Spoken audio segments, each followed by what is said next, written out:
Bonjour tout le monde. J'ai l'impression d'être une rock star avec la musique, les cues rentrées.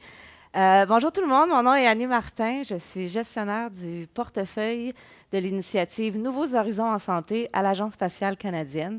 Et il me fait plaisir de vous accueillir aujourd'hui pour ce panel sur les défis de la première ligne en santé pour les régions éloignées, rurales et communautés autochtones. Sans plus tarder, j'aimerais inviter nos panélistes à se joindre à nous sur la scène. J'invite Dr. Caroline Réon, chercheur et médecin de famille, Aurélien Ballondona, directeur de l'ingénierie Bone, ainsi que Dr. Richard Fleet, chercheur principal et fondateur du Living Lab Charlevoix.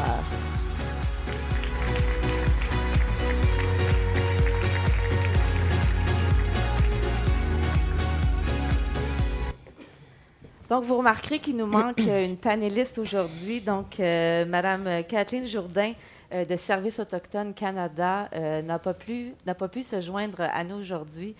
Si vous regardez dans les nouvelles, il y a une grève en cours au niveau de la fonction publique. Malheureusement, dernière minute. Mais je suis quand même extrêmement bien entourée.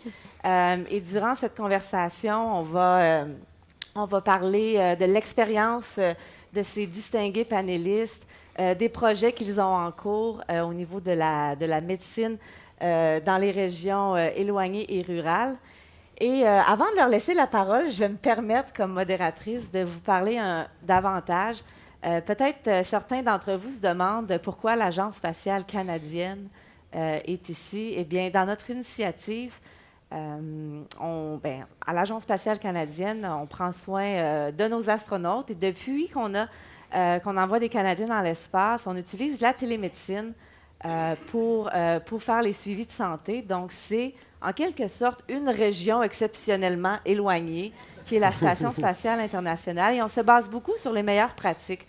En fait, pas seulement on se base, c'est les meilleures pratiques en médecine qu'on a ici sur Terre qu'on utilise dans l'espace. Et ce qui est très intéressant, on est dans une nouvelle ère de l'exploration spatiale. Vous avez peut-être vu dans les médias, le Canada travaille avec ses partenaires internationaux, dont la NASA, pour les missions lunaires. Donc, le programme Artemis, dans lequel on se joint, Artemis 1, qui était sans astronautes à bord, mais Artemis 2, qui s'en vient, va aussi inclure un Canadien, donc Jeremy Hansen, qui va faire partie de cette mission historique. Et quand on parle des missions d'exploration vers la Lune, évidemment, vers la surface lunaire, mais aussi on se prépare pour Mars. Et lorsqu'on pense à la surface lunaire et Mars spécialement, c'est un contexte qui est très similaire à certaines régions rurales et éloignées. Donc, des communications qui sont difficiles, qui vont être parfois même impossibles, avec de l'expertise médicale au sol, accès à des technologies, accès limité à des technologies, des évacuations d'urgence qui peuvent être simplement impossibles sur Mars, il n'y en aura pas. Donc, comment on peut faire, nous, pour s'assurer que nos astronautes sont en santé, sont en sécurité, qu'ils vont revenir en pleine santé sur Terre, hein, parce qu'on veut bien entendu les ramener parmi nous. Eh bien, l'initiative Nouveaux Horizons en santé sert justement à ça, le développement de technologies, de solutions, d'approches pour permettre l'autonomie médicale de nos astronautes.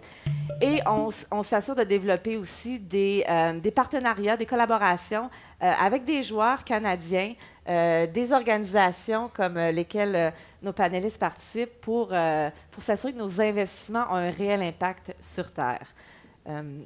Donc, je vais m'arrêter ici parce que je pense que je pourrais continuer pendant une heure. Puis là, mes panélistes vont s'impatienter.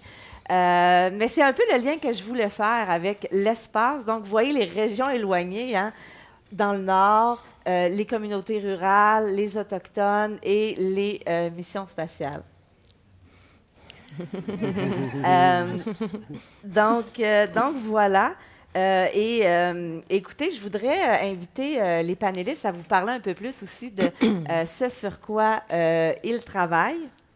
Donc, j'aimerais inviter Caroline, Dr. Réon, tout d'abord, à nous parler des projets en cours, les axes de recherche et tout, pour que vous en appreniez davantage. Bonjour tout le monde. Merci Annie. Je trouve que l'introduction met bien en perspective mes travaux de recherche, puis également mon travail comme médecin de famille. Moi, je suis médecin de famille dans un GMFU, donc c'est à volet académique dans la ville de Québec. Puis, quand on parle de volet académique, c'est qu'on forme des résidents là, en médecine de famille. Puis, je suis également chercheure clinicienne, donc je fais de la recherche clinique en première ligne. Je suis rattachée au Centre de recherche de l'Institut universitaire de cardiologie et pneumologie de Québec et également au Centre de recherche VITAM, là, qui est le Centre de recherche en santé durable en première ligne. Puis, en fait, mon background me permet de faire des recherches qui vont toucher à plusieurs sphères. En fait, ma programmation de recherche porte sur la prise en charge des maladies chroniques via une approche là, interdisciplinaire par le biais d'intervention des saines habitudes de vie. Puis, c'est dans un contexte de première ligne. J'ai plusieurs défis en première ligne. Là, vous savez que les médecins de famille, on a beaucoup de la bureaucratie. On manque de temps aussi pour adresser les patients qui sont atteints de maladies chroniques puis qui ont beaucoup de comorbidités. Puis, dans ce contexte-là, j'ai développé ma programmation de recherche pour essayer d'avoir des outils innovateurs, technologiques, pour supporter la prise en charge des maladies chroniques, parce que, en fait, 80 des maladies chroniques sont en lien avec les habitudes de vie. Donc, moi, je m'intéresse vraiment à la cause. Oui, j'atténue les symptômes, on traite, puis c'est mon rôle comme médecin de famille, mais je vais vraiment, là, j'essaie d'aller à la base. Puis, cette base-là, bien, est la même qu'on soit en région rurale ou à la Station spatiale internationale ou les missions sur Mars. Donc, l'individu en soi, je pense que pour être en bonne santé, il faut se concentrer sur 6 piliers. L'alimentation, l'activité physique, la gestion du stress, le sommeil, les connexions sociales positives, puis éviter les excès là, de substances ou n'importe quel excès qui existe dans la vie. Puis, ma thématique de recherche bien, va s'intéresser beaucoup là, à ces 6 piliers-là. Puis, on essaie, comme médecin de famille, moi, en fait, quand je parlais tout à l'heure que j'ai un patient avec plusieurs comorbidités, c'est difficile pour moi d'adresser ces 6 piliers-là fondamentaux seuls. J'ai vraiment besoin d'être en équipe. J'ai besoin du support technologique. Puis, je vous ai, en fait, vous pouvez voir, là, j'ai conceptualisé un peu ma vision des choses pour en fait, comprendre les défis auxquels je fais face, puis comment j'essaie de trouver des solutions. Fait que vous voyez sur mon image qu'il y a les 6 piliers. Il y a l'ajout de la technologie, comprendre l'être humain sur Terre, dans l'espace, en région rurale, faire le mix de la technologie médicale avec tout le métabolomique, les marqueurs biologiques. C'est complexe. Puis moi, ce que j'apprends depuis que je fais toute cette recherche-là, puis mon travail comme médecin, c'est que le patient il est au cœur de toutes mes idées. Puis d'ailleurs, ben, je vais terminer comme ça parce que je ne vais pas non plus trop parler, là, mais j'ai un patient partenaire qui a participé à mes projets de recherche sur les saines habitudes de vie. Puis lui, il m'a en fait suggéré d'ajouter une montre pour en fait, voir si ça allait le motiver davantage à faire l'activité physique, donc une montre sportive. Puis là, j'ai trouvé que l'idée était très intéressante. Il m'a même présenté à une autre chercheure qui détient la chaire en technologie de l'information, Marie-Pierre Gagnon. Puis là, ensemble, avec notre patient, on a rédigé un protocole, on a eu une subvention, puis on a fait le projet. On a publié, on a présenté. Puis à la fin de ce projet-là, j'ai parlé avec mon patient, puis je me semble que je suis comme tannée depuis un certain temps, là, je traite les patients avec le diabète, les maladies chroniques, je fais des projets de recherche, on publie, mais je trouve qu'il manque une connexion entre les objets connectés puis mon dossier médical électronique. Puis mon patient était d'accord, puis moi, je trouve que les patients veulent être vraiment partenaires de soins, ils veulent s'impliquer, ils veulent nous donner les idées. Puis je trouve que dans ce temps-là, les projets vont plus loin. Puis là, d'ailleurs, mon patient partenaire, quand je lui ai dit que j'aurais besoin d'ingénieurs dans mon équipe, il faudrait que je sorte du cadre du système de santé, que j'aille plus vers d'autres spécialistes. Puis en fait, c'est lui qui m'a mis en contact avec mon collègue Aurélien ici, là, qui est en fait qui est fondateur de la compagnie Bone. Puis grâce à mon patient partenaire, bien, j'ai des nouvelles collaborations en recherche, j'ai des nouvelles puis pas juste au niveau de la santé, mais au niveau de l'ingénierie. Puis on est en mesure d'essayer de développer des solutions pour que les patients puissent collecter des données chez eux, vivre le plus longtemps possible en ayant une bonne qualité de vie, puis être autonomes dans leur santé. Fait que je pense que la technologie médicale a un rôle important à jouer. Merci, Caroline. Je retiens prévention, interdisciplinarité, interopérabilité, tous des sujets qui sont importants quand on affronte des contextes plus difficiles comme les régions éloignées et rurales, mais évidemment, ça s'applique dans tous les contextes. Hein. On peut se sentir éloigné de nos soins de santé aussi à Montréal, si on pense au vieillissement de la population ou simplement sortir peut être difficile. Je pense qu'il y a plusieurs parallèles qui peuvent se faire. Puis j'aimerais qu'on continue avec Rick qui va nous parler du Living Lab Charlevoix, comment tout ça se vit, le contexte aussi de la médecine en région rurale qui a son lot de problématiques aussi. Si tu veux y aller, Rick? Bien, merci, Annie, puis merci d'être là aujourd'hui, puis merci de vous intéresser à la médecine en région rurale et éloignée. Nous, on étudie ça à la chaire de recherche en médecine d'urgence à l'Université Laval depuis les 10 dernières années. C'est inspiré d'une pratique où j'étais chef d'une urgence en Colombie-Britannique à Nelson. Il y a eu d'énormes coupures et on a vu l'impact sur les patients, donc beaucoup de transferts très longs, très compliqués, mais il n'y a pas de données de recherche. Fait que depuis que je suis à l'Université Laval, on étudie cet accès-là et on a vu des différences entre les régions rurales versus urbaines et entre les provinces vraiment inquiétantes. Mais la plus grosse chose que je voudrais vous dire aujourd'hui, et c'est pour ça que je vous remercie encore d'être là aujourd'hui, c'est que c'est très difficile de rejoindre les personnes avec les données de recherche. Fait qu'on est très loin même des technologies pour aider les gens comme on voudrait, parce que juste de parler des inéquités, de rejoindre les décideurs, de mobiliser les personnes, c'est très compliqué. Fait qu'il faut utiliser des façons, il faut vraiment se centrer sur pourquoi les personnes devraient être concernées par les soins d'urgence en région rurale. Fait que si tu permets, je vais faire un petit test. Oui. Je peux m'élever? Vas-y, vas-y. Et d'ailleurs, je vais vous demander un par un avec des questions de vous lever. Caroline a dit que l'exercice est important. Ouais. C'est très exactement. Okay. Merci, Parfait. Caroline, notre spécialiste en prévention. Alors, je vais vous demander si vous habitez dans une région rurale, et là, la définition sera la vôtre aujourd'hui, levez-vous. Si vous habitez présentement dans une région rurale, levez-vous et restez debout. Tout le monde qui se lève à un moment donné, levez-vous. OK, parfait. Si vous habitez dans une région rurale, levez-vous. Parfait, parfait. OK. Restez debout. Si vous êtes originaire d'une région rurale, vous n'y habitez pas nécessairement maintenant, mais vous êtes originaire, levez-vous. OK, parfait. Maintenant, si vous avez de la famille qui habite en région rurale, levez-vous, qui sont encore là. Des amis, levez-vous avec des amis. OK, parfait.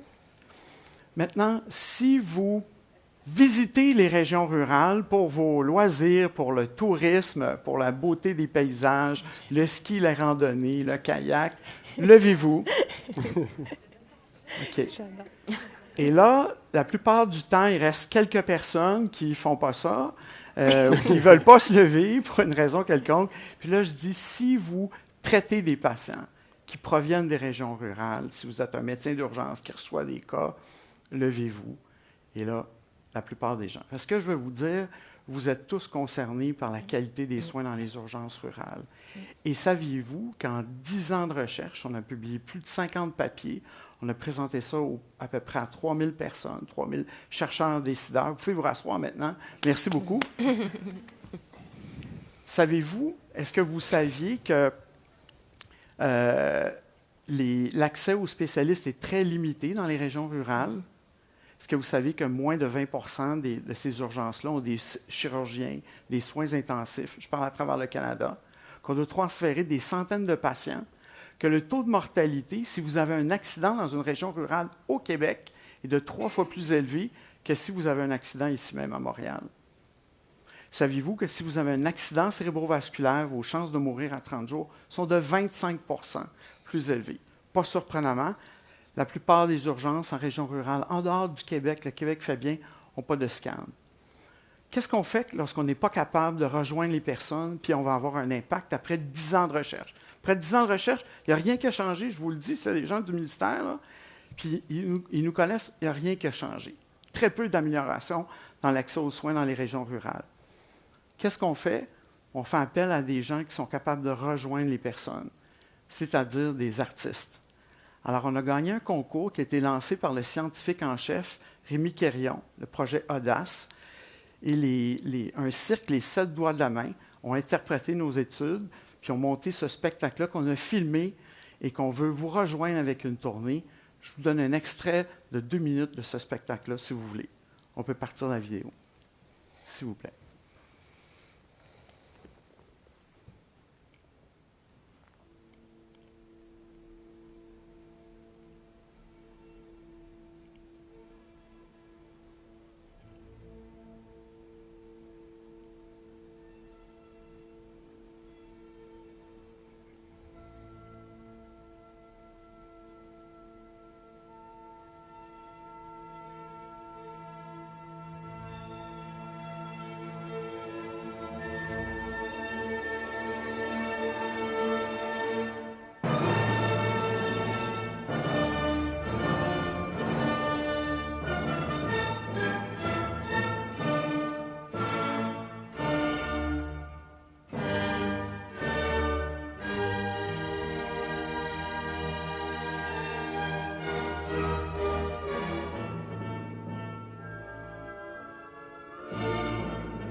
Alors ça, c'est une première stratégie pour mobiliser les gens, les sensibiliser à ces iniquités-là, pour que les citoyens, les décideurs, les professionnels puissent agir et changer les choses. Ce film-là a été comparé à un webinaire, donc un genre de PowerPoint standard, et le rapport original de recherche. Mon étudiante de doctorat, Julie Théberge, est en train de publier cet article-là et sa thèse, et le spectacle est plus efficace que les 2 modalités. Soyons pas surpris de ça. Si tu me permets, oui? Je vais me permettre de t'interrompre parce que j'ai vu la vidéo. J'ai la chance de rencontrer une partie de l'équipe. Et je revois des extraits, ça me donne des frissons tellement ça a touché les membres de mon équipe d'une façon différente selon notre expérience. Puis comme on s'est tous levés tout à l'heure ou presque, ça nous touche d'une façon. Puis si vous avez l'opportunité de voir ce vidéo-là ou la pièce, je vous le recommande vraiment parce que ça allume des lumières sur les réalités, puis ça touche les gens d'une façon différente. Donc, merci d'avoir fait ça. Merci, Annie. Et donc, pour l'instant, on peut organiser des visionnements vidéo, mais notre souhait, c'est vraiment aller vous voir en personne avec un spectacle live, avec les 7 doigts de la main. C'est le souhait, mais ça prend un financement pour faire ça. Mais d'aller dans les régions, ici même, s'il y a un intérêt dans les villes. La deuxième stratégie, on en parlera plus tard, mais c'est le Living Lab. Donc, on a créé un Living Lab pour tester des solutions, avoir un impact dans un petit milieu, puis voir si on ne peut pas reproduire un peu cet esprit d'innovation dans d'autres milieux. Donc, on pourra vous parler de ça plus tard, mais c'est pas mal ça pour Veux-tu l'instant. qu'on joue la deuxième vidéo? Si tu veux, vous êtes-vous correct avec ça? On peut jouer Oui, la allons-y, deuxième vidéo. deuxième vidéo, comme Donc, ça va mettre la on- table sur ce que tu viens Parfait. de dire. Donc, on crée un environnement, on amène des étudiants dans un environnement rural après 10 ans d'études pour voir finalement, dans l'esprit du Living Lab, comment est-ce que les citoyens, les décideurs, les professionnels pourraient prioriser les solutions pour améliorer les soins dans leur milieu. Fait qu'on marie des artistes, comme je dis, des citoyens, des décideurs, mais des médecins résidents, des étudiants en médecine et dans d'autres disciplines. Fait qu'on peut jouer la deuxième vidéo si vous voulez.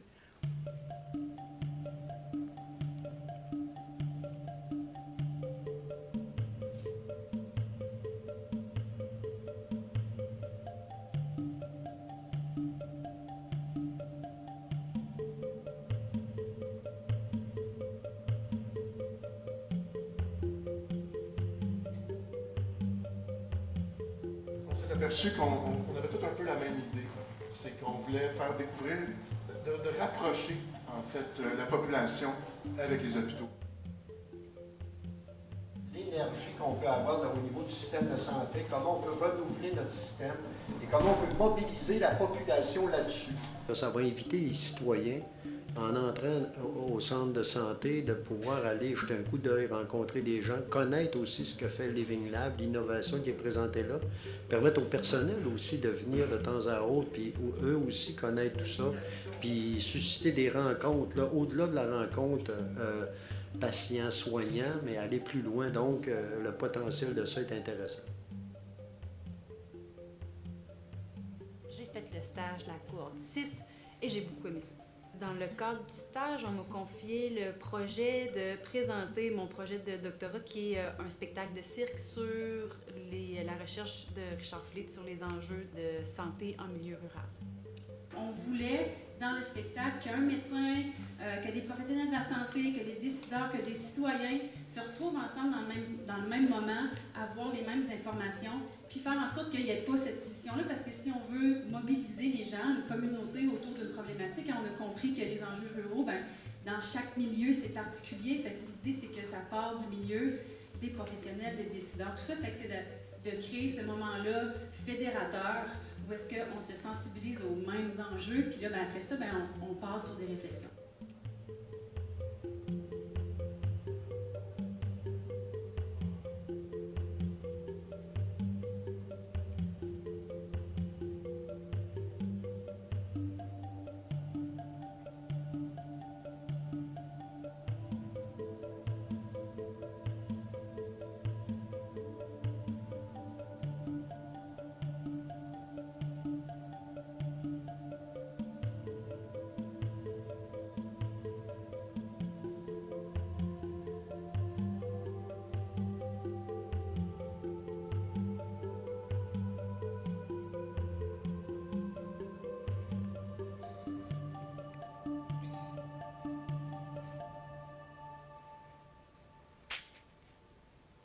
Merci.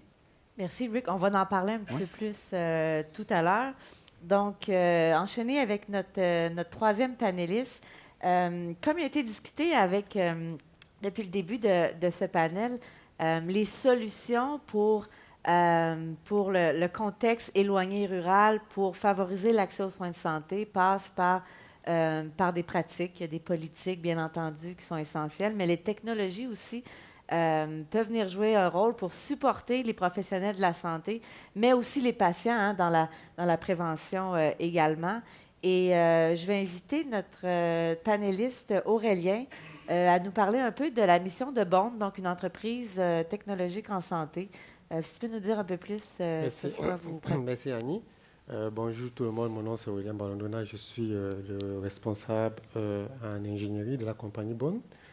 Mon background, je suis ingénieur en mécatronique. Donc, Ebon, c'est une compagnie, comme Annie l'a si bien dit, de technologie qui est beaucoup plus focalisée dans le développement des solutions vraiment technologiques pour permettre, comment dirais-je, amener, donner une meilleure vie, une meilleure qualité de vie à la population.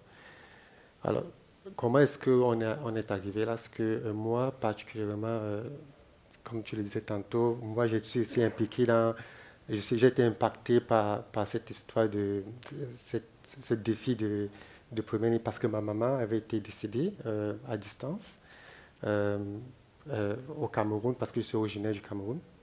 Et on ne pouvait pas vraiment savoir comment est-ce que la joindre parce qu'elle était dans un endroit très éloigné. Et je pense que j'avais 15 ans à ce moment-là.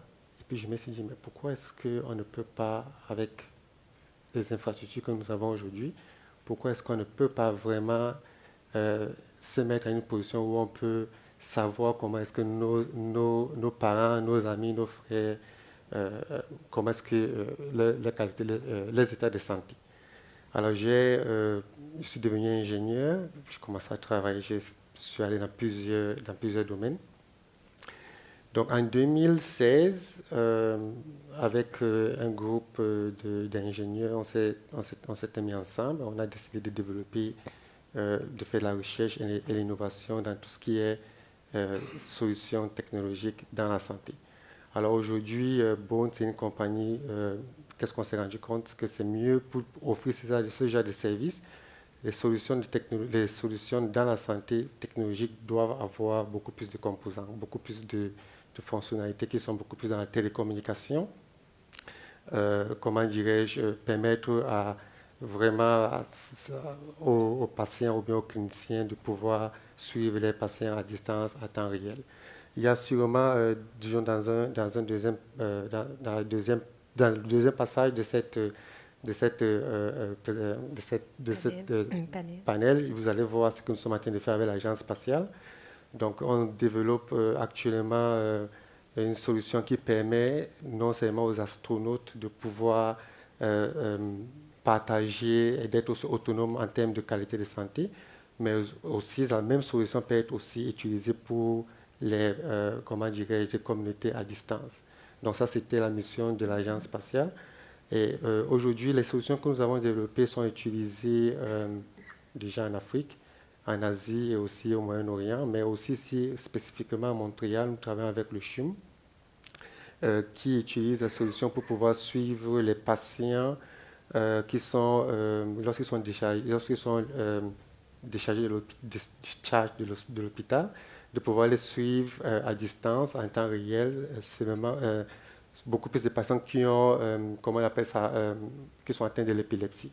Et on a aussi un projet similaire avec l'Université de Sherbrooke pour étudier le comportement, comment est-ce que le sommeil puisse avoir un impact sur la performance des entrepreneurs. Donc, autant de ces solutions, aujourd'hui, on a la possibilité d'intégrer les IoT devices avec les solutions de télémédecine et plus spécifiquement offrir des solutions cyber physiques qui permettent vraiment de rassembler, de ramener tout le monde sur une même plateforme.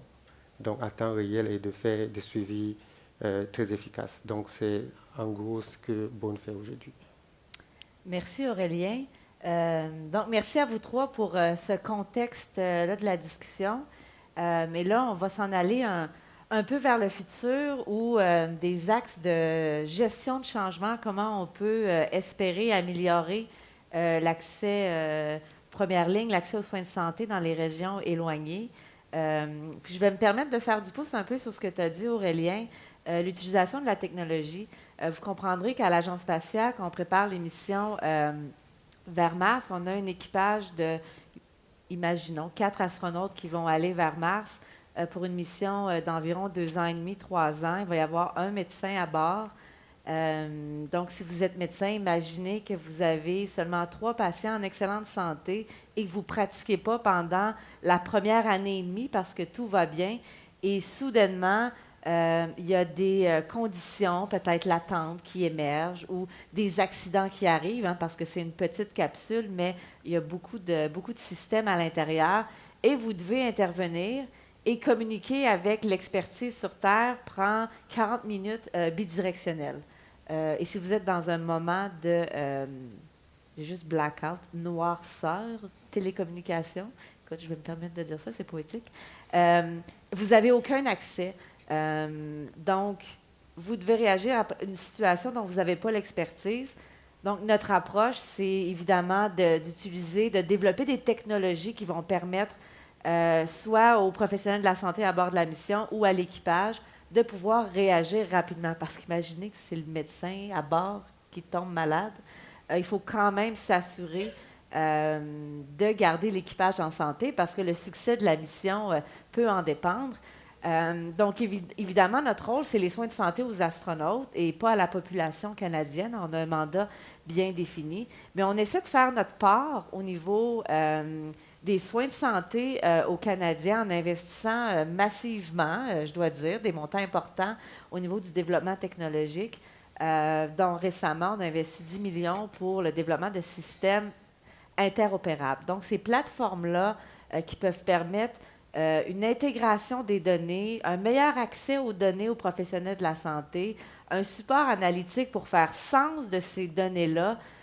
Donc, qui pourrait permettre, par exemple, Rick, aux médecins de Baie-Saint-Paul, d'avoir une meilleure compréhension des données de ce qui se passe. Ça ne remplace pas un scan ou quoi que ce soit d'autre, mais dans certaines conditions, pouvoir augmenter les capacités, la confiance des professionnels de la santé. Et on compte continuer d'investir comme ça la part qu'on peut faire, évidemment, au niveau technologique, car on en aura besoin pour les prochaines missions et essayons de contribuer. Donc, on va en parler un petit peu plus tout à l'heure avec Aurélien. Mais juste pour poursuivre avec Rick, ce que tu nous as parlé avec le Living Lab, qui est vraiment un endroit, c'est un modèle d'innovation très créatif qui permet de tester, de développer des nouvelles approches. Donc, si tu peux nous en dire un peu plus sur le Living Lab, tu nous as mis l'eau à la bouche avec la vidéo. Bien, tu sais, dans un premier temps, c'était l'idée de tout ça, c'était de créer un hôpital rural modèle, puis de s'inspirer des 10 ans de recherche, particulièrement d'un projet Urgence rurale 360. On est allé interviewer citoyens, décideurs professionnels de toutes les urgences rurales du Québec. Il y en a 26. Là. Puis de dire c'est quoi les meilleures solutions. Et finalement, on s'est rendu compte que chaque milieu est différent. Les gens, que vous soyez aux Îles-de-la-Madeleine, à Fermont, Baie-Saint-Paul, les besoins ne sont pas les mêmes. Et aussi, il y a différents contextes, la pénurie d'emplois, etc. Fait qu'on s'est rendu compte qu'au départ, même si on voulait faire plein de trucs, le but c'était, on va y aller full télémédecine, il y a des drones qui vont voler partout dans la ville. C'était full, là, on avait déjà des projets comme ça. Puis là, la pandémie a frappé. Puis là, on a dit, est-ce que vous voulez qu'on mette une pause là-dessus? On venait de lancer le Living Lab. Et là, on dit non.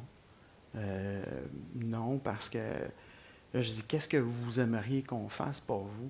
On dit, pourriez-vous nous envoyer du monde? On a peur de manquer de monde sur le banc. Fait que c'est là qu'on a dit, bien, on va envoyer des résidents, des médecins résidents, plus seniors en spécialité, pour être là.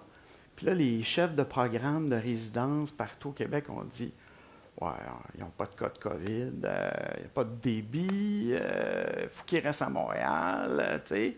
Fait que là, on a dit, si on crée un stage de leadership et d'innovation, inspiré d'un programme de l'Université McGill, International Masters for Health Leadership, donc gradué Joanne Yu, Henry Mintzberg qui a fondé ça.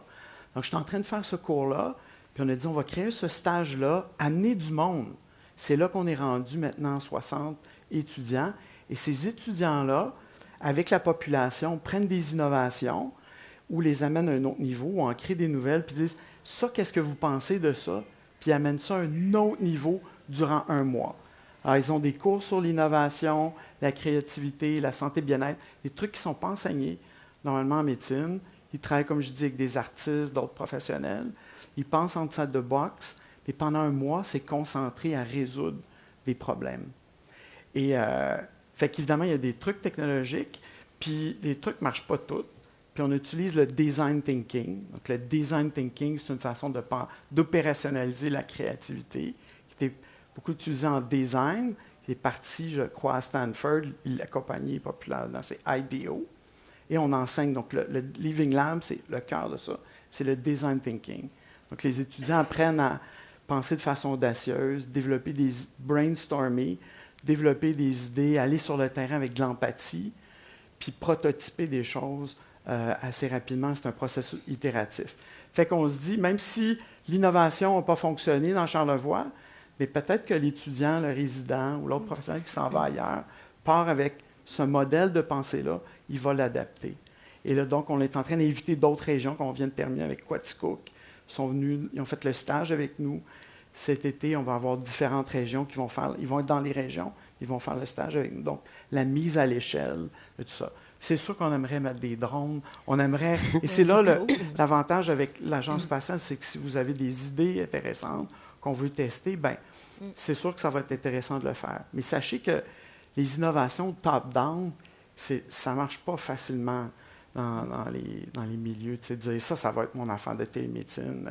Il faut vraiment que tu ailles sur le terrain, puis tu sondes les personnes, puis tu vas avec qu'est-ce qu'ils veulent. Fait que c'est un peu ça. Fait que, je retiens l'importance du patient aussi au cœur de la santé, que ce soit dans les milieux urbains mais aussi beaucoup dans les régions rurales. Et dans le cadre de nos projets aussi, on voit beaucoup vous allez me dire l'astronaute. Tu sais, oui, on voit l'astronaute au centre, mais quand on regarde avec nos partenaires aussi, c'est important. Et on a eu beaucoup de rencontres avec Service autochtone Canada. L'équipe est allée au Nunavik récemment pour mieux comprendre comment les soins de santé, les défis qui sont rencontrés dans les populations autochtones, parce que c'est bien évidemment les bénéfices de nos programmes. On espère qui vont aussi rejoindre ces communautés-là. Puis une chose que j'ai retenue, c'est leur expression « nothing for us without us ». Donc, rien pour nous sans nous. C'est ça. Et on essaie vraiment d'intégrer, nous aussi, ce principe-là, parce que ce qu'on veut, oui, c'est développement technologique, c'est important. Puis on travaillera peut-être sur des drones pour livrer à un moment donné, mais l'Agence spatiale a cette possibilité-là d'investir dans des hautes technologies parce qu'on n'a pas d'influence sur les politiques ou les pratiques telles quelles.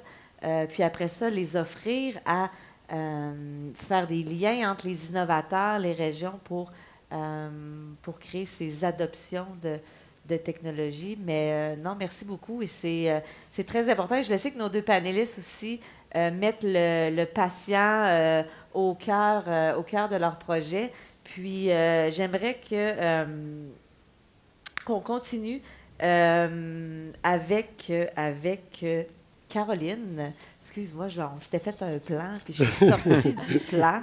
Mais c'est la vie, hein, c'est comme ça. Si tu peux continuer sur ce sujet-là, Caroline, nous en parler un peu plus sur le futur, peut-être.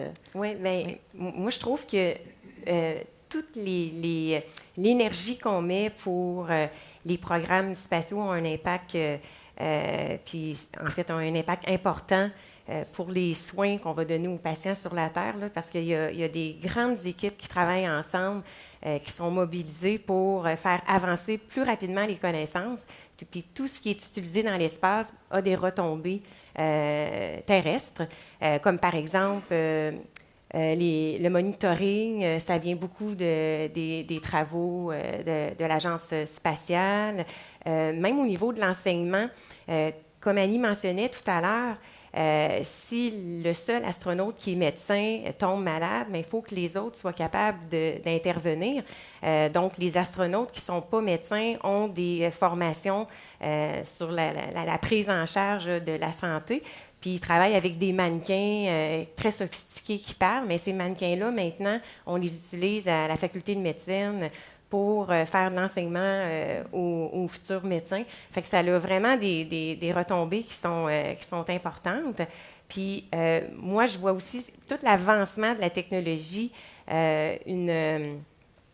en tout cas, une porte d'entrée pour nous aider, nous, les médecins, surtout en première ligne. Moi, je trouve qu'à part mon stéthoscope et ma machine à pression, mon ordinateur, j'ai pas grand-chose pour faire des diagnostics rapides. Puis je trouve que même des fois, les patients me disent « Ah, j'ai mal à mon genou, peux-tu me dire, ben là, il va falloir qu'on fasse une imagerie. Oui, mais tu n'as pas un petit appareil ici dans ton bureau que tu pourrais me dire tout de suite là, si tu as un kyste.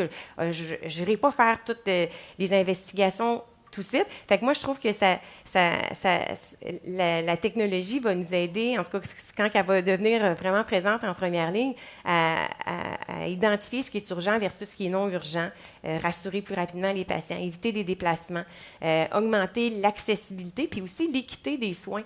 Les gens à mobilité réduite pendant la COVID ont été bien servis. Moi, mes patients me disaient, je trouve ça, tu sais, moi, super, là, on peut se parler au téléphone ou en main libre ou via le web. Quand eux autres n'étaient pas capables via le web, on se parlait au téléphone, puis on faisait une main libre. Des fois, il y avait un proche qui était à la maison avec eux, puis on faisait des entrevues interdisciplinaire avec le patient, mais sans qu'il soit nécessairement dans mon bureau.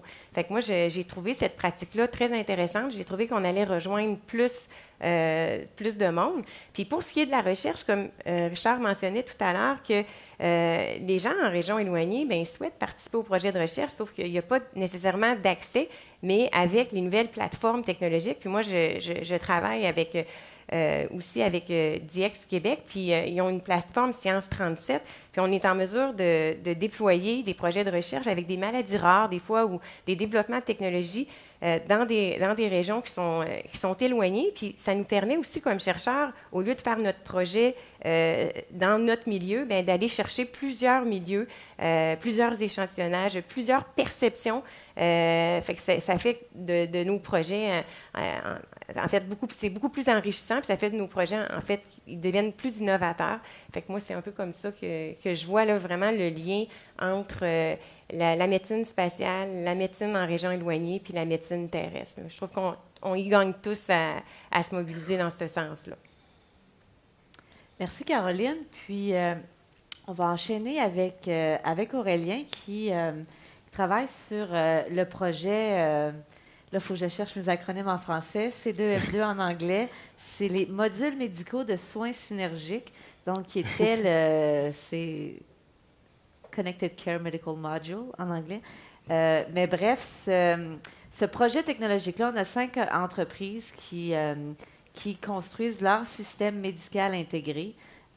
Parce que du point de vue de nos astronautes, on a besoin d'un système qui va être en mesure d'intégrer les données, les outils analytiques, les capacités au niveau du soutien technologique ambulatoire là, pour monitorer nos astronautes, mais aussi diagnostic, traitement dans un système très condensé, hein, dans un véhicule spatial. Il n'y a pas nécessairement beaucoup de place, mais on est conscient aussi de besoins au niveau d'accès à certains soins de santé. Il y a des spécialistes dans le Nord qui vont se déplacer de communauté en communauté et de traîner son MRI, ce ne serait pas nécessairement évident. Donc, comment permettre une mobilité au niveau de la technologie, que ce soit transportable facilement et accessible dans différents types d'environnements, que ce soit le Nord, que ce soit un bateau, un déploiement militaire, une zone de désastre. On parle de régions éloignées. On peut être éloigné dans plusieurs contextes. Et ces technologies-là, qui sont au niveau prototype, vont continuer d'évoluer. Puis avec nos partenariats, on espère pouvoir les déployer, valider leur fonctionnement, puis continuer à pousser l'innovation. Donc, et peut-être éventuellement aller dans le Living Lab Charlevoix pour voir ça. Évidemment, ce que Aurélien va vous parler, c'est dans un conteneur, donc un conteneur de 40 pieds qui se déplace. Mais l'idée, c'est vraiment l'idée de la mobilité, que ce soit dans des valises, dans une vanne, une roulotte, un module lunaire. Bref, ça peut être mobile de différentes façons. Donc, Aurélien, je te laisse la parole. Oui, merci. Est-ce qu'on peut avoir des photos? Wow. Des photos. Donc, juste pour l'audience, merci Annie. Ça, vous n'allez pas le voir quelque part. Ça, c'est, je pense que c'est la première fois qu'on présente ça en dehors de l'agence spatiale. C'est une solution, comme Annie l'a si bien dit, qui permet de vraiment très mobile. On va voir l'intérieur après, mais est-ce que c'est possible de revenir? Vraiment très mobile et donc c'est un conteneur de 40 pieds pour l'instant, mais c'est la raison pour laquelle on l'a mis dans un conteneur de 40 pieds, c'est parce que juste pour les communautés éloignées, cela devait être facilement déployable et transportable. Donc, maintenant, est-ce qu'on peut aller à la prochaine diapositive? Désolé, je suis plus anglophone qu'anglais. Donc, ici, imaginez-vous une solution qui intègre, comment dirais-je, peut-être minimum 7 devices appareils médicaux, et qui collecte au total minimum, je vais dire 32 data points et les signes vitaux en temps réel. Elle aussi augmentée avec une de celles-ci, ça c'est une de nos montres. Et cette montre collecte en temps réel les données du patient, où est-ce qu'ils peuvent être. Donc, la solution collecte ces données et en temps réel peut envoyer ces informations au clinicien ou bien au proche aidant, et le clinicien peut aussi, en fonction de cette solution, communiquer avec le patient en temps réel. Donc, les données ici sont collectées, traitées, et permettent de faire des analyses prédictives et aussi faire l'identification des facteurs de risque. Donc, ça veut dire que si quelqu'un a une maladie chronique, la solution pourra identifier, avec des algorithmes qui sont intégrés, prévenir les maladies de risque. Elle permet aussi de faire un triage, parce que pour un clinicien, lorsqu'un clinicien a pratiquement, disons, 20 patients, comment est-ce qu'on peut savoir que tel patient doit être priorisé par rapport à tel? Donc, cette solution le fait. Mais au-delà de ça aussi, vous allez voir plus vers la droite qu'il y a un lit. Ce lit, c'est beaucoup plus un lit un lit de consultation. Et à gauche, à l'entrée, nous avons ce qu'on appelle une pharmacie on the go. Donc, l'idée, c'est de pouvoir distribuer les médicaments dans cette pharmacie. Donc, ça veut dire que lorsqu'un patient a, comment dirais-je, une prescription, par la maladie, relative à une maladie bien spécifique, la solution, c'est une distributrice intelligente, pourra distribuer les médicaments. Donc, elle vient avec une application mobile, une plateforme digitale pour le clinicien, pour la surveillance à distance, et aussi, comment dirais-je, elle peut intégrer plus de devices médicaux, les appareils médicaux, désolé, et pour vraiment permettre l'interopérabilité. Annie a mentionné tantôt, il y a le problème de communication. Nous, ce que nous avons fait, nous intégrons une solution complète qui vient avec la possibilité de communiquer. Donc, c'est pratiquement un appareil hyper intelligent qui n'a pas besoin des moyens de télécommunication que nous avons actuellement.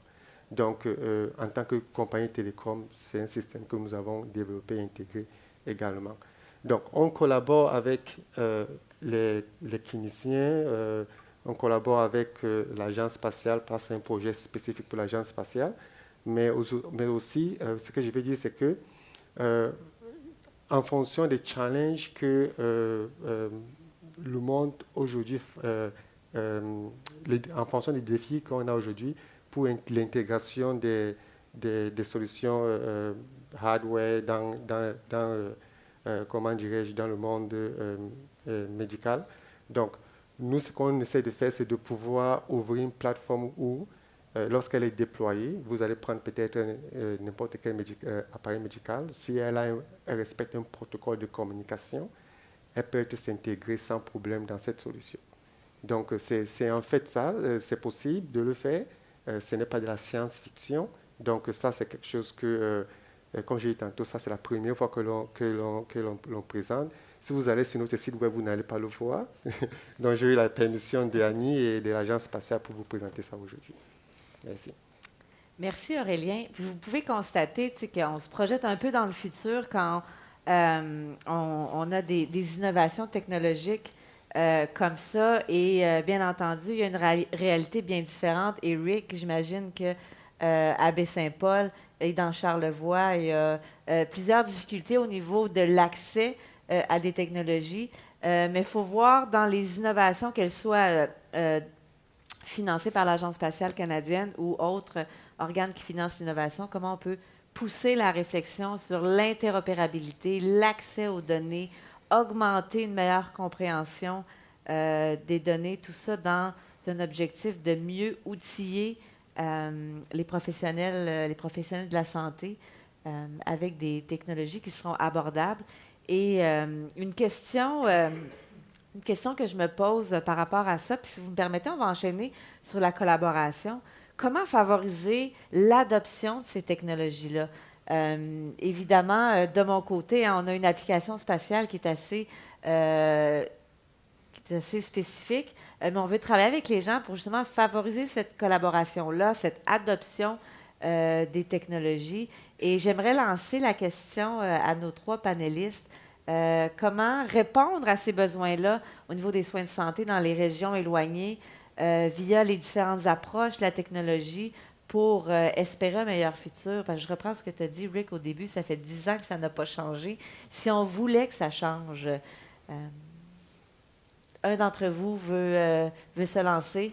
Moi, je dirais seulement l'implication des patients puis de la communauté, puis on travaille ensemble en équipe. Là. Absolument. Ce qui est important, je pense que Rick a mentionné ce qu'on appelle le Living Lab, où tout le monde vient ensemble, essaie de communiquer et collaborer. Je pense que ça, c'est vraiment important parce que moi, en tant qu'ingénieur, je ne sais pas, je peux le dire sincèrement, je ne veux pas savoir ce que, je ne sais forcément pas ce qu'un clinicien, qu'est-ce qu'il regarde, qu'est-ce qu'il attend, comment est-ce que le matérialiser et comment est-ce qu'on peut les aider, eux, les cliniciens, à pouvoir réduire leur charge de travail. La même chose pour un patient.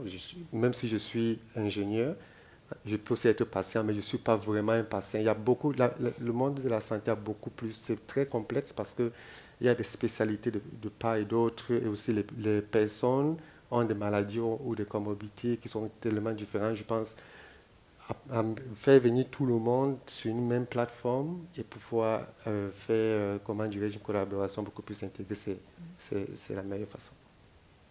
Puis la santé nous touche tous, hein, parce qu'on Absolument. on a tous passé à travers le système de santé et l'empathie est au cœur du design thinking. Et je pense que l'approche Living Lab de rapprocher les différents acteurs du réseau de la santé et la communauté, je ne sais pas, de par ta pratique, Rick? Bien, je pense juste à ce que vous venez de présenter exclusivement aujourd'hui. C'est intéressant. Par exemple, comme les low-coudes, il y a de gros problèmes, ils n'ont plus de médecins, problèmes d'infirmières, les gens doivent prendre le bateau. C'est compliqué, des problèmes de bateau. Mais c'est proche de Québec quand même. Là. C'est vraiment, on va dire que vous arrivez avec votre prototype. Parce que là, il n'existe pas physiquement. Est-ce qu'il n'existe pas physiquement encore? Ils vont Presque bientôt déjà. exister physiquement. Okay. Mais par exemple, vous présentez ça, même avant qu'il existe, puis là, vous réunissez pas plus que 10 personnes dans la communauté. Donc, des gens qui vont l'utiliser.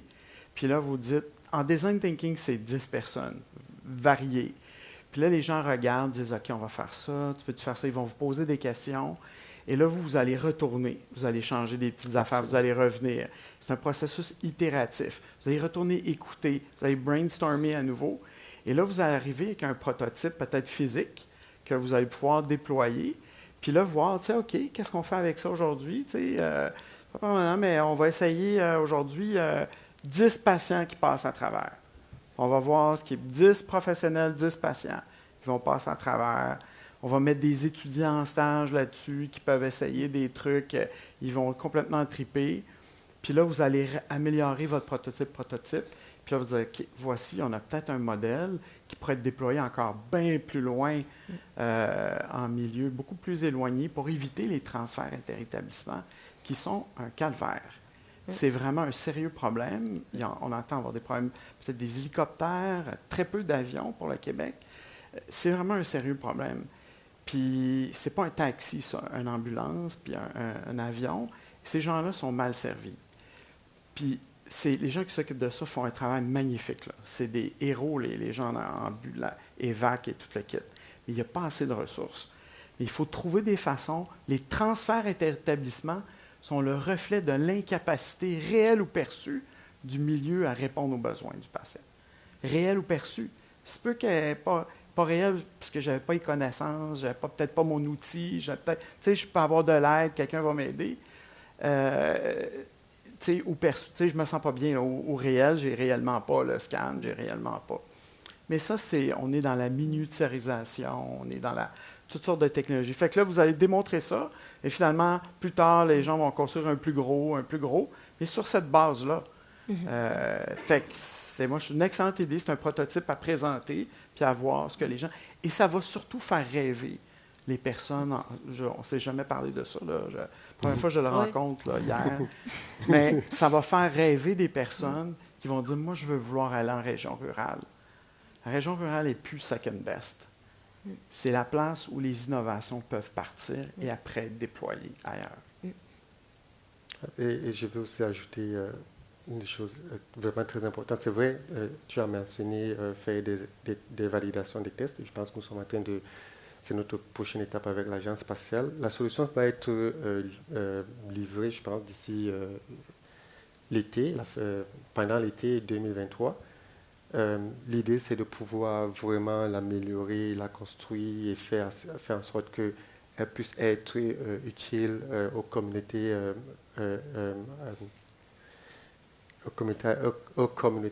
autochtones. Donc, parce que c'était l'idée, c'est aussi comment dirais-je, le mandat de l'Agence spatiale de pouvoir développer une solution qui permet de servir non seulement les astronautes, mais aussi les communautés à distance, parce qu'ils ont les mêmes challenges. Mais l'une des choses aussi les plus importantes aussi à savoir, c'est cette collaboration dont on parle. C'est vrai, ça ne vient pas seulement des personnes qui prennent des décisions. Le plus gros challenge que je pense que je suis en train de voir, ça sera, on peut apporter des solutions comme ça, mais c'est beaucoup plus politique. Donc, on va vous dire, vous ne pouvez pas déployer ou tester cela ou bien mettre ça à la disposition des communautés. Pourquoi? Parce que ça doit passer la certification Santé Canada, ça doit faire ceci.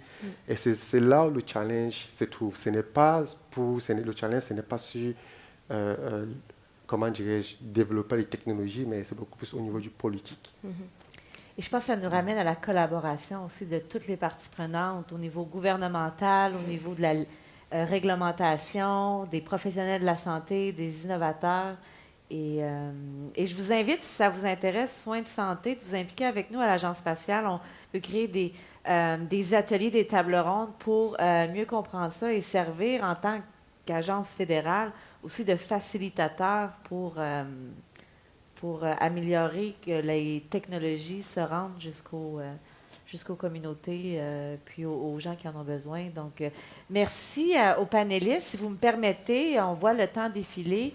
Je voudrais me tourner vers la salle s'il y a des questions parmi les participants. Donc, vous pouvez vous avancer. Il y a 2 micros à l'avant. Et pendant qu'ils s'avancent, je vais juste mentionner que notre collègue a failli être astronaute quand il était sur cette track. Alors, c'est le lien aussi avec l'Agence spatiale. Je vais me lancer. Ça marche-tu? Oui.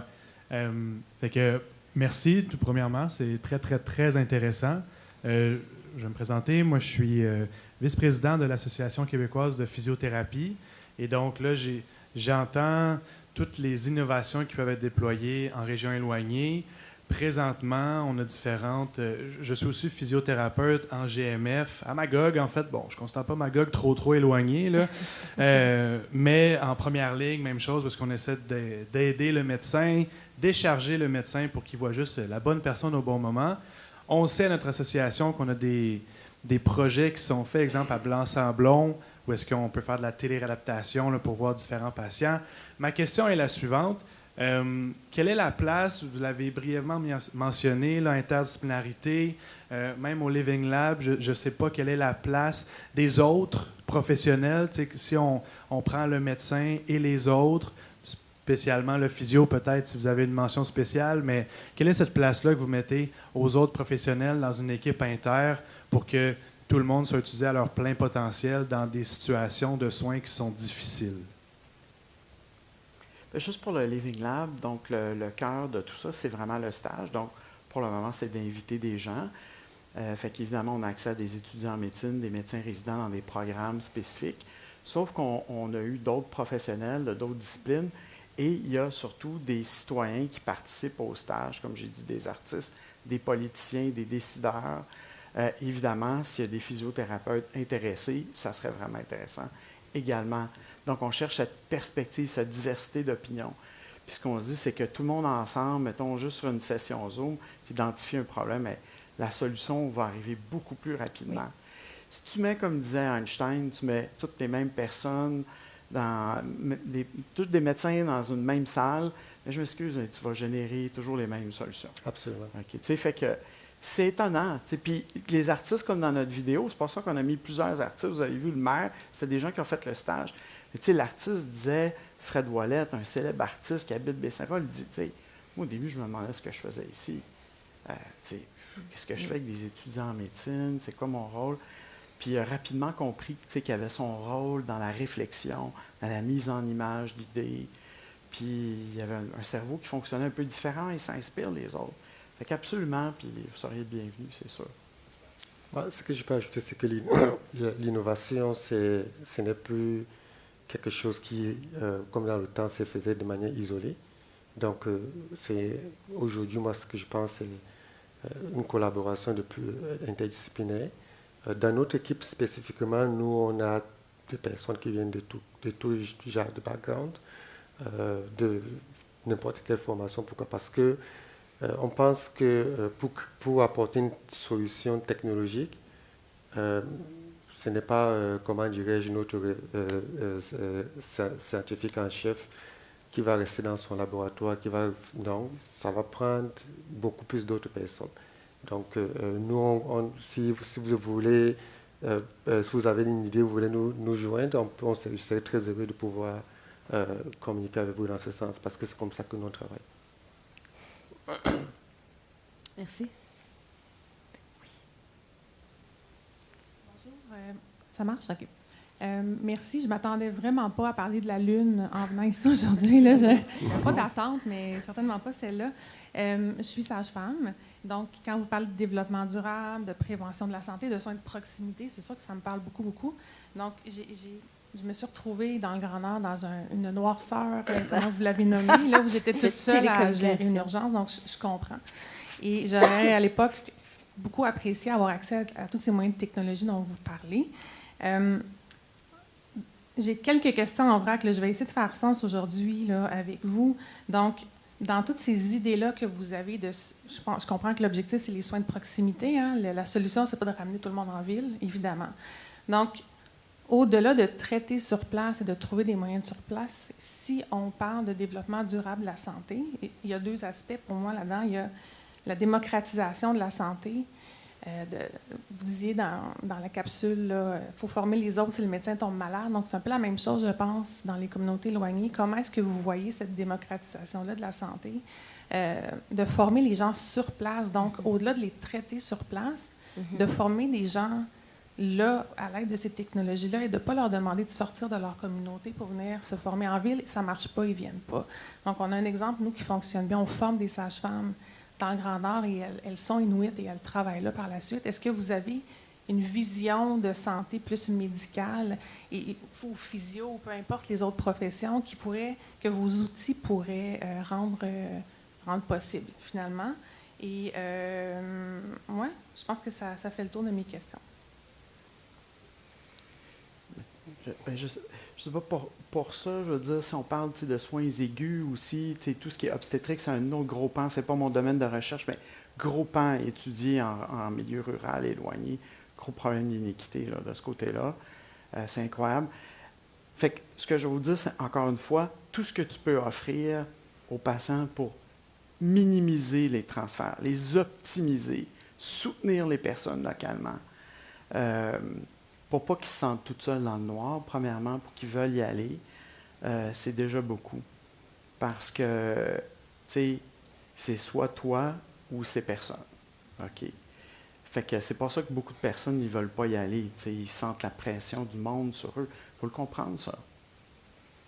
Fait que le but, c'est toutes ces technologies-là pourraient vraiment faire en sorte que, tu Puis je l'entends en Colombie-Britannique, il y a des gens qui sont déjà avancés en Australie, partout ailleurs, sont très avancés là-dedans déjà. Mais tu sais, ton patient rentre dans ton milieu rural éloigné, c'est comme s'il rentrait dans une salle de traumatologie, je ne sais pas, Sacré-Cœur, et tu as accès quand même à beaucoup de trucs. Les trucs se font en télédistance, télééchographie. Tu as des spécialistes qui sont à l'écran qui peuvent t'aider. À part ça, si tu as besoin d'une intervention de la faire, on va t'aider à la faire, cette intervention-là, à distance. On va bouger tes mains pour toi. On va si tu veux, tu suis une sonde, un mouvement. Et tu vas faire tu vas diminuer tes transferts. À l'heure actuelle, je peux pas, je pogne le téléphone, je transfère. Malheureusement, lorsqu'on est toute seule, puis c'est ça qui est dommage, puis c'est ça qu'il faut faire ça, et ça rendrait cette pratique-là encore plus intéressante. Si je peux continuer sur l'aspect de formation, parce qu'évidemment, nous, on se projette sur Mars, là, puis il n'y aura pas d'évacuation d'urgence. Donc, comment faire? Et il y a du développement technologique qui se fait, et on a plusieurs entreprises au Canada qui travaillent avec la réalité virtuelle, réalité augmentée, les modalités mixtes aussi, qui permettent de faire une formation juste à temps. Donc, dans le moment, avec un appareil, on peut avoir les bases nécessaires pour essayer. Fait que j'imaginais que si j'étais là, quelqu'un accouche, il fallait que je le fasse. J'aimerais avoir de la réalité augmentée, tu sais, avec l'intelligence artificielle qui va voir les structures, qui va me dire où me placer, où mettre mes mains, avec des senseurs qui vont feeder le système pour qu'ils me disent quoi faire, bref. Puis ces technologies-là se développent très rapidement pour justement permettre la formation juste à temps, mais aussi tout type de formation médicale, peu importe la discipline, que ce soit pour la chirurgie à distance, on en voit beaucoup pour l'imagerie à distance aussi, avec la sonde qui peut être guidée, soit de façon robotisée ou encore la dermatologie. La aussi. Personne qui est... Donc, je pense qu'on va... Les technologies peuvent être un support utile lorsque les communications ne sont pas disponibles. Tu voudrais parler à un expert, cet expert-là n'est pas là. C'est ce que je voulais ajouter. Est-ce qu'on peut ramener l'image? Je vais répondre à sa question. Donc, votre question est vraiment très intéressante. Pourquoi? Parce que lorsqu'on développe une technologie, le plus important, c'est le transfert de la technologie de la personne locale. Et c'était l'un des challenges de ce projet. Le deuxième slide, s'il vous plaît. OK. Nous, ce que nous avons essayé de faire ici, c'est parce que imaginez-vous cette solution déployée dans une communauté locale où vraiment la personne n'a pas de téléphone, la personne ne connaît pas comment est-ce que communiquer, la personne peut-être ne connaît pas lire, n'a pas la possibilité de lire. Donc, qu'est-ce que nous avons fait? Sur chaque de ces écrans que vous voyez, il y a ce qu'on appelle un tutoriel qui permet interactif, qui permet de guider le patient et même la personne qui se trouve à l'intérieur pour pouvoir mieux utiliser la solution. Donc, c'est un peu ce genre comment dirais-je, initiative que nous prenons pour pouvoir s'assurer que non, la formation à distance y est, mais aussi le transfert technologique, comme Annie l'a dit, là c'est bien dit localement, s'il n'y a pas de communication, comment est-ce que vous allez utiliser cette solution? Donc, ça, c'est juste un prototype, mais nous sommes en train de travailler sur des versions plus avancées de cette solution qui particulièrement intègre autres moyens de formation. Donc, l'une des choses, vous avez dit que vous êtes sage-femme.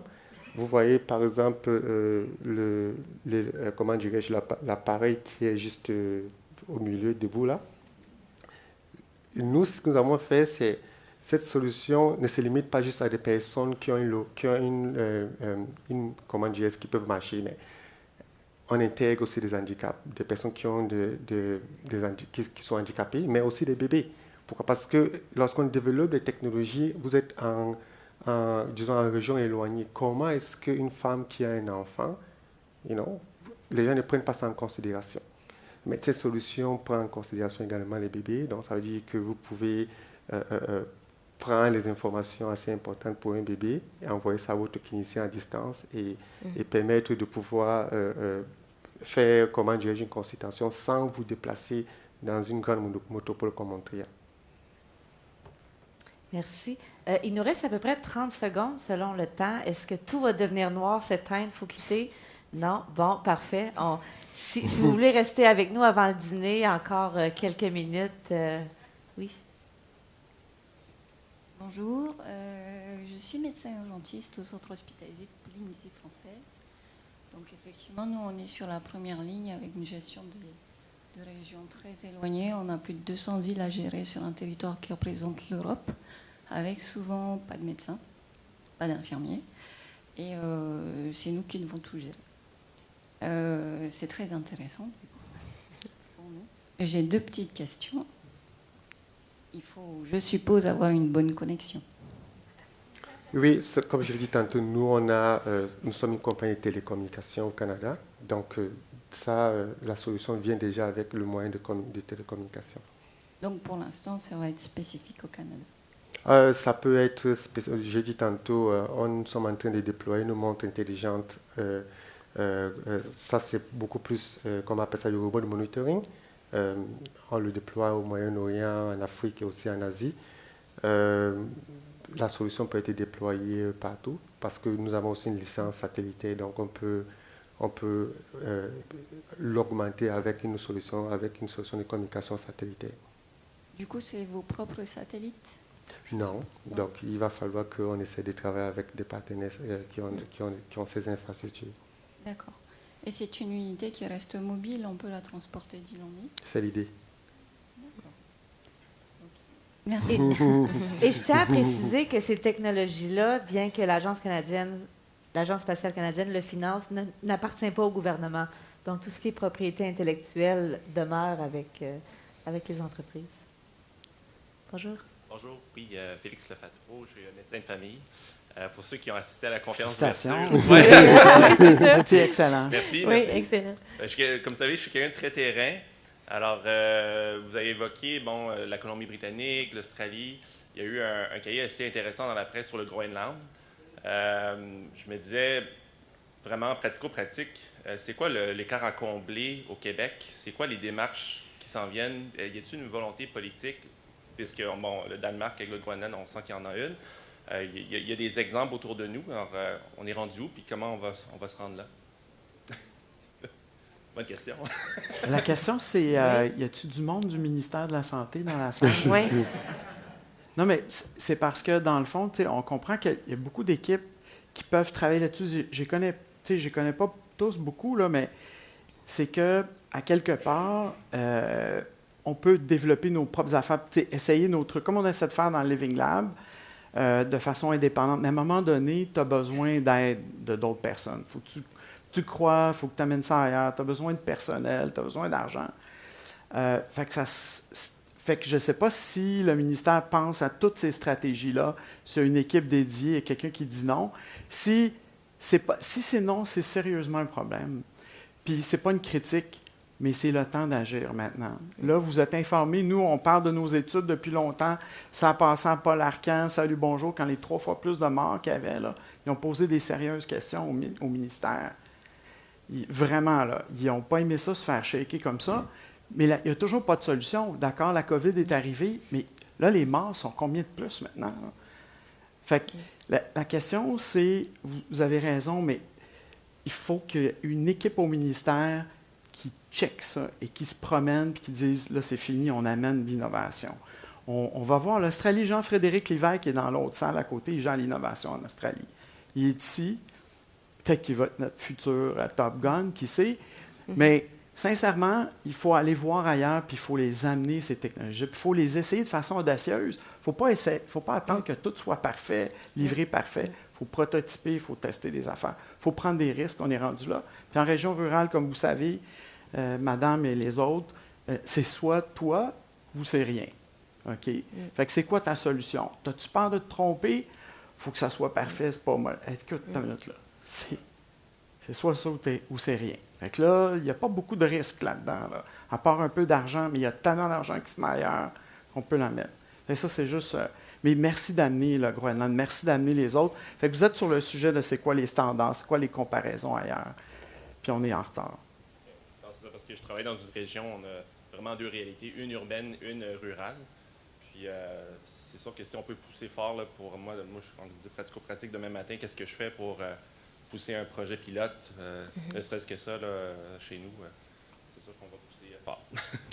Merci. Puis je pense qu'une difficulté aussi de notre système de santé, tu sais, que ce soit canadien, provincial, c'est cette fragmentation-là, puis les réglementations qui divergent d'une province à l'autre, les applications politiques dans les régions et tout. C'est un casse-tête en tant que fonctionnaire de la fonction fédérale que je ne comprends pas toujours, mais je pense que si on vient ensemble, puis j'ai aimé, tu as dit des projets audacieux. Je pense qu'à l'Agence spatiale canadienne, on essaie d'amener des idées audacieuses, de créer des partenariats pour du déploiement, pour des démonstrations, pour montrer ce qui peut se faire, des approches pour y arriver. Donc, je voudrais, s'il vous plaît, qu'on donne une bonne main d'applaudissements à nos panélistes. Merci. Bravo. Merci. Merci d'avoir été avec nous. Merci pour les questions. Je vous souhaite une belle suite de votre événement. Merci encore. Merci. Merci. Merci.